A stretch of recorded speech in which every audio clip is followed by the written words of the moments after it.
नमस्कार विद्यार्थी मित्रांनो, तुमच्या सर्वांचं स्वागत आहे आपल्या सर्वांचं यूट्यूब चॅनल लेट्स लर्नवर। तर विद्यार्थी मित्रांनो, कसे आहात तुम्ही सर्वजण? अभ्यास करताय ना? तर करायलाच हवे। आपल्याला आपल्या इच्छित ध्येयापर्यंत पोहोचण्यासाठी आपल्याला अभ्यास हा करायलाच हवा आणि म्हणूनच आज मी तुमच्यासमोर घेऊन आलेले आहे विज्ञान प्रश्नसंच भाग 3। चला तर मग जास्त वेळ न घालवता आपण लगेचच प्रश्नांना सुरुवात करूया। तर पहिला प्रश्न तुमच्यासमोर आहे, पेशींचा रासायनिक कारखाना असे या पेशी अंगकाचे वर्णन केले जाते। पर्याय आहेत पर्याय क्रमांक 1 तंतुकणिका, पर्याय क्रमांक 2 लवके, पर्याय क्रमांक 3 लयकारिका और पर्याय क्रमांक 4 गोल्गी काय। आपली वेळ सुरू होते आहे 5 4 3 2 1 0। तर करेक्ट उत्तर आहे गोल्गी काय। लक्षात घ्या, तंतुकणिका, लवके, लयकारिका आणि गोल्गी काय हे सर्व पेशी अंगके आहेत आणि या सर्व पेशी अंगकांपैकी पेशींचा रासायनिक कारखाना असे जे वर्णन केले जाते ते गोल्गी कायचे वर्णन केले जाते। तर आपण पाहूया तंतुकणिकांना काय म्हटले जाते। तर लक्षात घ्या, तंतुकणिकांना ऑक्सिश्वसनाचे कार्यात्मक व रचनात्मक घटक म्हणून ओळखले जाते। लक्षात घ्या, तंतुकणिकांना ऑक्सिश्वसनाचे कार्यात्मक व रचनात्मक घटक म्हणून ओळखले जाते। लवके आहेत, या लवकांना ऊर्जा कारखाने म्हणून ओळखले जाते। लक्षात घ्या, लवके ऊर्जा कारखाने। लयकारिका यांना 2 नावांनी आपण ओळखू शकतो किंवा त्यांना 2 नावे ठेवलेली आहेत। कोणती आहेत? तर आत्मघाती पिशव्या आणि उद्ध्वस्त करणारे पथक। लक्षात घ्या, उद्ध्वस्त करणारे पथक असं त्यांना का म्हटलं जातं? कारण की लयकारिका या स्वतःच्या शरीराच्या जीर्ण व कमजोर पेशी त्याचबरोबर कार्बनिक कचऱ्याला बाहेर फेकण्याचे काम करतात आणि म्हणून यांना उद्ध्वस्त करणारे पथक असेही म्हटले जाते। त्याचबरोबर यांना आत्मघाती पिशव्या असे म्हटले जाते कारण की या लयकारिका या जीर्ण पेशींना स्वतःच्याच विकरांनी मारण्याचे काम करतात आणि म्हणून यांना आत्मघाती पिशव्या असेही म्हटले जाते। तर आपल्या पहिल्या प्रश्नाचं उत्तर आहे गोल्गी काय। पेशींचा रासायनिक कारखाना गोल्गी काय। चला तर मग आपण दुसऱ्या प्रश्नाकडे वळूया। प्रश्न क्रमांक 2 आहे, पुढीलपैकी योग्य जोडी ओळखा। जोड्या आहेत जोडी क्रमांक 1 लयकारिका उद्ध्वस्त करणारे पथक, पर्याय क्रमांक 2 गोल्गी काय आत्मघाती पिशव्या, पर्याय क्रमांक 3 तंतुकणिका ऊर्जा कारखाने, पर्याय क्रमांक 4 लवके ऑक्सिश्वसनाचे कार्यात्मक व रचनात्मक घटक। आपली वेळ सुरू होते आहे 5 4 3 2 1 0।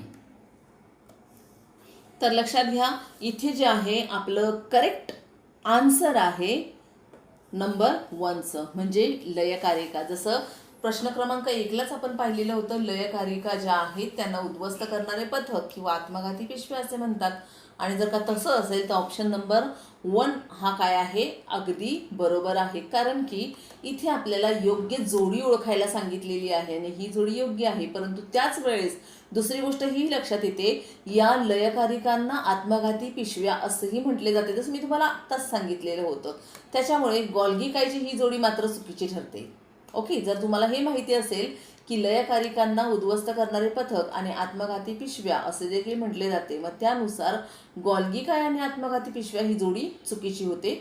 तंतुकणिका ज्या आहेत त्या तंतुकणिकांचं कार्य काय आहे, तर ऑक्सिश्वसनाचे कार्यात्मक घटक आणि लवकांचं कार्य आहे किंवा लवके जे आहेत त्यांना ऊर्जा कारखाने असे म्हटले जाते। परंतु इथे मात्र हे विरुद्ध दिलेलं आहे। त्याच्यामुळे काय झालेलं आहे की पर्याय क्रमांक 3 जो आहे तोही चूक आहे आणि पर्याय क्रमांक 4 जो आहे तोही चूक आहे।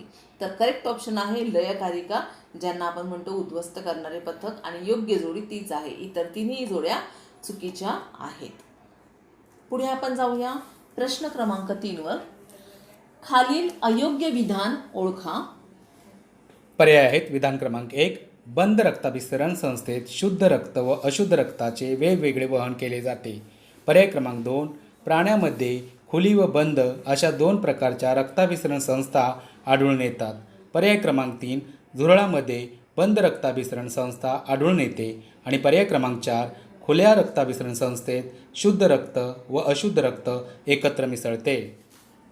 आपली वेळ सुरू होते. 5, 4, 3, 2, 1 आणि 0.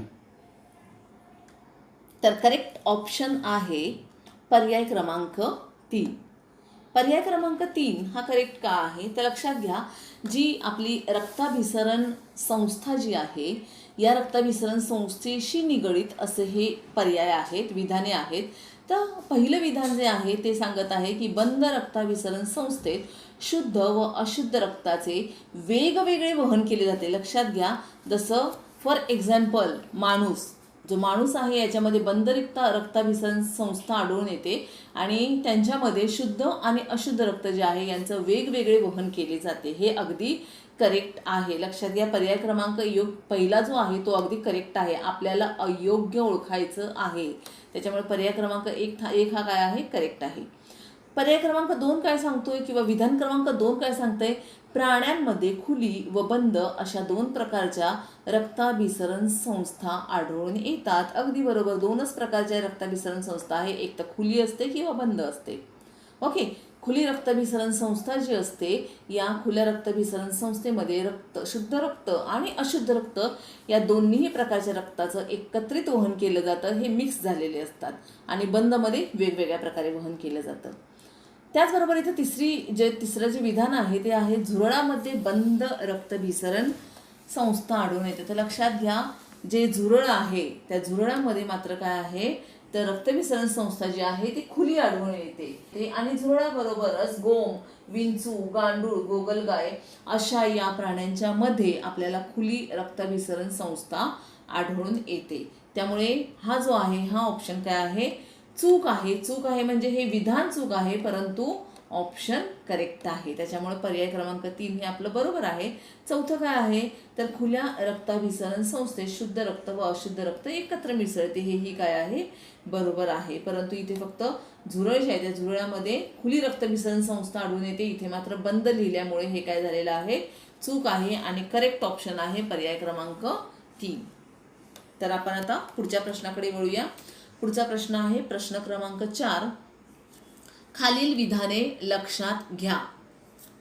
विधान क्रमांक अ, संघ मोलुस्का व संघ अर्थ्रोपोडा मध्ये खुली रक्ताभिसरण संस्था आढळून येते. विधान क्रमांक ब, ऑक्टोपस संघ मोलुस्कामध्ये येतो. विधान क्रमांक क, ऑक्टोपसमध्ये बंद रक्ताभिसरण संस्था आढळून येते. पर्याय आहेत 1, अ व ब योग्य. पर्याय क्रमांक 2, अ व क योग्य. पर्याय क्रमांक 3, ब व क योग्य. आणि पर्याय क्रमांक 4, तीनही योग्य. आपली वेळ सुरू होते. 5, 4, 3, 2, 1, 0. And the correct option is option number 4. तर पाहूया आता. तसं म्हणायला गेलं तर हा प्रश्न वाचताच तुम्हाला थोडंसं कन्फ्यूज झाल्यासारखं वाटलं असेल किंवा कन्फ्यूज झालेलं नसेल तरी देखील एक तर निश्चित वाटलं असेल की ऑक्टोपस जो आहे तो खुल्या रक्ताभिसरण संस्थेत आढळून येईल असं वाटलं असेल. परंतु लक्षात घ्या, आपण जरा पुन्हा एकदा विधान व्यवस्थित वाचूया. जे पहिलं विधान आहे, संघ मोलुस्का व संघ अर्थ्रोपोडा मध्ये खुली रक्ताभिसरण संस्था आढळते. लक्षात घ्या, मोलुस्का आणि अर्थ्रोपोडा या 2 संघामध्ये खुली रक्ताभिसरण संस्था आढळून येते. त्याचबरोबर दुसरा पर्याय तुम्हाला दिलेला आहे की ऑक्टोपस जो आहे तो संघ मोलुस्कामध्ये येतो. मग लक्षात घ्या, ह्या फक्त 2 विधानांचा जर का विचार केला तर स्वाभाविकपणे आपल्याला असे वाटू शकेल की जर का मोलुस्कामध्ये खुली रक्ताभिसरण संस्था असेल आणि ऑक्टोपस हा मोलुस्कामध्ये असेल तर ऑक्टोपसमध्ये सुद्धा खुलीच रक्ताभिसरण संस्था आढळायला हवी, परंतु तसं नाही. लक्षात घ्या की ऑक्टोपस आणि स्क्विड हे जे दोन प्राणी आहेत यांच्यामध्ये हे दोन प्राणी लक्षात घ्या, ऑक्टोपस आणि स्क्विड हे दोघं जरी संघ मोलुस्कामध्ये असले तरी देखील त्यांच्यामध्ये बंद रक्ताभिसरण संस्था आढळून येते. लक्षात घ्या, असे प्रश्न बहुतेकदा येत असतात. कारण की जनरली हे जर का कधीच वाचनात आलेलं नसेल तर आपण एक अंदाज लावतो, अ आणि ब वरून एक अंदाज लावतो की 100% ऑक्टोपस बंदमध्ये आहे आणि फक्त अ आणि ब बरोबर असणारं किंवा फक्त अ आणि ब योग्य असणारं विधान नंबर 1 आहे, परंतु ते चुकीचं आहे हे लक्षात घ्या. व्यवस्थित जर का अभ्यास झालेला असेल तर लक्षात येतं ऑक्टोपस किंवा स्क्विड हे जे आहेत हे दोन्ही कशामध्ये येतात, बंद रक्ताभिसरण संस्थेमध्ये येतात. त्यामुळे पर्याय क्रमांक 4 जो आहे तीनही बरोबर आहे हे येणार आहे. ओके, तर लक्षात घ्या, आता इथे लक्षात आलेलं आहे तुमच्या की ऑप्शन नंबर 4 जो आहे तो करेक्ट आहे. आणि आता आपण पुढच्या प्रश्नाकडे येऊया, प्रश्न क्रमांक 5 कडे पाहूया. प्रश्न क्रमांक 5 काय आहे, तर प्रश्न क्रमांक 5 जो आहे तो आहे फुफ्फुस धमनी ही डॅश रक्ताचे वहन करते. पर्याय आहेत पर्याय क्रमांक 1 शुद्ध, पर्याय क्रमांक 2 अशुद्ध, पर्याय क्रमांक 3 ऑक्सिजनयुक्त आणि पर्याय क्रमांक 4 शुद्ध किंवा अशुद्ध. आपली वेळ सुरू होत आहे. 5 4 3 2 1 0. And the correct option is option number 2. आता 2 जे आहे अशुद्ध रक्त, लक्षात घ्या, हा सुद्धा एक तुमचा अभ्यास अर्धवट असेल तर तुम्ही चुकू शकता अशा प्रकारचा प्रश्न आहे. का? कारण की पहा, मोस्टली नेहमी काय होतं, जी धमनी जी आहे या धमनीमधून नेहमीच ऑक्सी रक्ताचा पुरवठा किंवा ऑक्सी रक्ताचं वहन होत असतं. ऑक्सी रक्त म्हणजे शुद्ध रक्त. लक्षात घ्या, धमनी ही शुद्ध रक्ताचं नेहमी वहन करत असते साधारणतः, परंतु फुफ्फुस धमनी जी आहे ती मात्र अशुद्ध रक्ताचे वहन करते. जर का तुमचं अर्धवट, म्हणून मगाशी मी म्हटलं, जर का अर्धवट अभ्यास झालेला असेल तर आपल्याला जर का एवढंच माहिती असेल की धमन्या या साधारणपणे शुद्ध रक्ताचे वहन करतात तर आपल्याला नक्कीच पर्याय क्रमांक 1 बरोबर वाटू शकतो. परंतु तसं नाहीये, जरी धमन्या साधारणपणे शुद्ध रक्ताचे वहन करत असल्या तरी फुफ्फुस धमनी जी आहे ती अशुद्ध रक्ताचे वहन करीत असते. त्याच्यामुळे पर्याय क्रमांक 2 जो आहे तो करेक्ट आहे. आणि शुद्ध रक्त आणि ऑक्सिजनयुक्त रक्त दोन्ही एकच पर्याय आहेत, दोन्हीही चूक. आणि शुद्ध किंवा अशुद्ध हेही ऑप्शन अगदी चूक आहे. तर पर्याय क्रमांक 2 जो आहे अशुद्ध, लक्षात ठेवायचा आहे, फुफ्फुस धमनी ही अशुद्ध रक्ताचे वहन करते जरी धमण्या शुद्ध रक्ताचे वहन करत असल्या तरी. ओके, तर ठीक आहे, आता आपण पुढच्या प्रश्नाकडे वळूया. प्रश्न क्रमांक 6 तुमच्यासमोर आहे. प्रश्न क्रमांक 6 आहे, साधारणतः डॅश ऑक्सिजनयुक्त रक्ताचा पुरवठा करतात. पर्याय आहे पर्याय क्रमांक 1 शिरा, पर्याय क्रमांक 2 महाशीर, पर्याय क्रमांक 3 धमनी, पर्याय क्रमांक 4 शिरिका. आपली वेळ सुरू होत आहे. 5 4 3 2 1 0.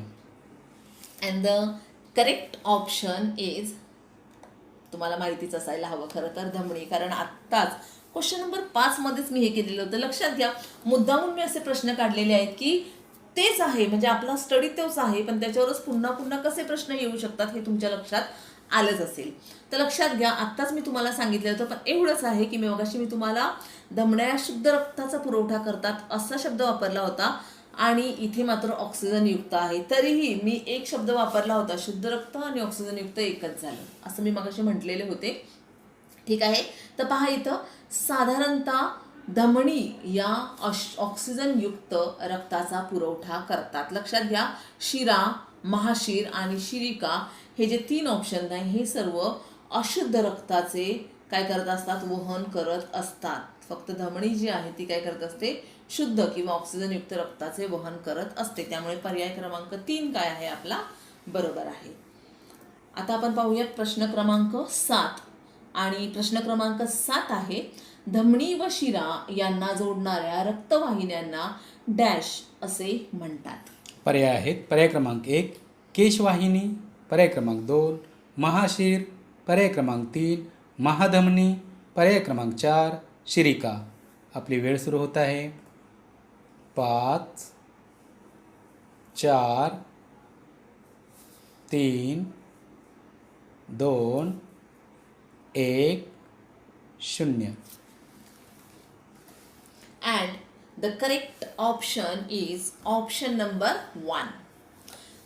केशवाहिनी हा ऑप्शन काय आहे, करेक्ट आहे. लक्षात घ्या, ज्या धमण्या असतात त्या धमण्या स्वतःबरोबर शुद्ध रक्त वाहून नेतात आणि ज्या शिरिका महाशीर ज्या आहेत त्या स्वतःबरोबर अशुद्ध रक्त वाहून आणतात. परंतु ज्या धमनी आहेत, लक्षात घ्या, धमनी शुद्ध रक्त लक्षात ठेवायचं आणि शिरा अशुद्ध रक्त. आणि हे रक्त अशुद्ध रक्ताचं शुद्ध करण्यासाठी यांना जोडण्यासाठी या दोघांच्या मध्ये कोण असतं तर केशवाहिनी असते. धमनी आणि शिरा यांना जोडणाऱ्या रक्तवाहिन्यांना आपण केशवाहिन्या असं म्हणतो. तर पहा इथं ऑप्शन नंबर आपण इथे पाहूया.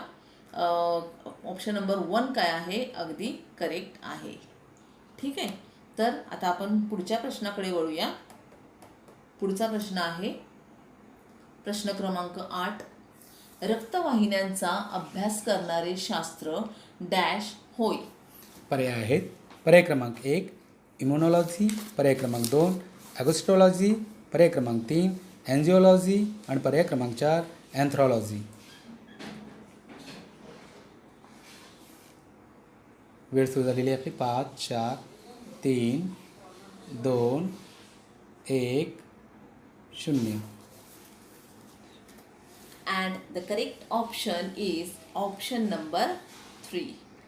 ओके, जो ऑप्शन नंबर 3 आहे तो करेक्ट आहे. लक्षात घ्या, एन्जिओलॉजी हे करेक्ट ऑप्शन आहे. आता आपण थोडंसं इथे पाहूया की इम्युनॉलॉजी म्हणजेच काय, तर इम्युन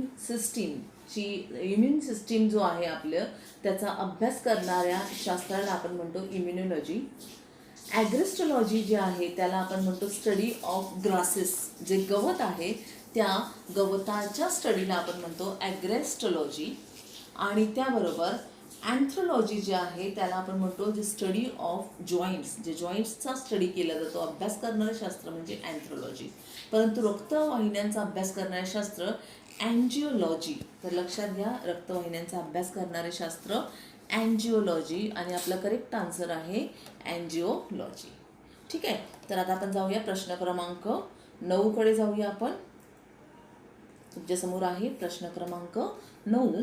प्रश्न क्रमांक 9 आहे मानवी शरीरातील रक्तातील रक्तद्रव हा एकूण रक्ताच्या डॅश टक्के असतो. पर्याय क्रमांक आहेत. पर्याय क्रमांक 1 55, पर्याय क्रमांक 2 60, पर्याय क्रमांक 3 45, पर्याय क्रमांक 4 90.